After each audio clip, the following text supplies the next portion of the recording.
एक तरफ वो बेटी है जिसे ससुराल में हर रोज मार पड़ती है, दूसरी तरफ वो लड़का है जो कह रहा है कि उसने कुछ भी नहीं किया, फिर भी उसका पूरा परिवार जेल जा रहा है और दोनों ही एक ही कानून के शिकार है, डॉरी लॉ। पहले जिसका नाम था आईपीसी 498A और अब नए क्रिमिनल लॉ में इसे रिप्लेस किया गया है सेक्शन 85 ऑफ भारतीय न्याय संहिता BNS 2023। तो आज की वीडियो में हम समझेंगे डॉरी लॉ का असली पर्पस क्या था, क्या इसका मिसयूज हो रहा है और नए कानून में क्या चेंजेस लाए गए हैं। Section 498A of Indian penal code IPC 1983 में इंट्रोड्यूस हुआ था।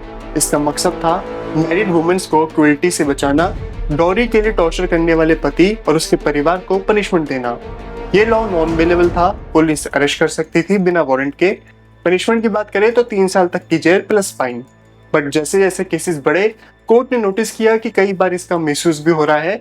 कई बार पत्नी या उसके फैमिली फॉल्स FIR फाइल कर देते हैं पूरे ससुराल के खिलाफ, सास, ससुर, देवर, ननद, इवन 70+ एल्डरली वुमन तक के खिलाफ। ये लॉ का मिसयूज काफी सेंसिटिव और रियल इशू बन गया था। सुप्रीम कोर्ट ने भी बोला था सेक्शन 498 का मिसयूज एक डिस्टर्बिंग ट्रेंड बन गया है। It becomes a tool for harassment rather than protection. Result की बात करें तो इनोसेंट फैमिलीज फंस जाते हैं, घर टूटता है, करियर बर्बाद हो जाता है। अब बात करते हैं नए कानून की। 2023 में इंडिया ने अपने कॉलोनियल क्रिमिनल्स लॉ को रिप्लेस किया, IPC गया, उसकी जगह BNS आया और 498A को अब सेक्शन 85 ऑफ BNS कहते हैं। सेक्शन 85 BNS 2023 कहता है जो भी हस्बैंड या उसका रिलेटिव किसी मैरिड वुमन के साथ क्रूएल्टी करता है इंक्लूडिंग फॉर डॉरी, उस पर एक्शन होगा। पनिशमेंट की बात करें तो सेम 3 साल तक की जेल plus fine, still non bailable and no major change in wording or structure from IPC 498A। लेकिन मिसयूज का इशू अब भी वहीं का वहीं खड़ा है। कोई स्ट्रॉन्ग सेफगार्ड अभी भी क्लियरली मेंशन नहीं किया गया। कुछ इंपॉर्टेंट कोर्ट जजमेंट्स के बारे में देखते हैं जो 498A और अब 85 BNS के मिसयूज पे फोकस करते हैं। पहला है Arnesh Kumar versus state of Bihar. Supreme court ने बोला पुलिस बिना इंक्वायरी के अरेस्ट ना करे, हर अरेस्ट से पहले मजिस्ट्रेट की अप्रूवल जरूरी है। इसके बाद Rajesh Sharma versus state of UP 2017। Supreme court ने बोला हर केस में पहले फैमिली वेलफेयर कमेटी इंक्वायरी करे, लेकिन बाद में ये गाइडलाइंस डाइल्यूट हो गई क्योंकि डिले होने लगा।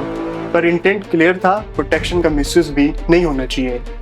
498A या आप कह लीजिए सेक्शन 85 दोनों की जरूरत जेन्युइन विक्टिम्स के लिए रियल है, लेकिन जब इसका मिसयूज होता है तो असली सर्वाइवर्स का क्रेडिबिलिटी भी हर्ट होता है।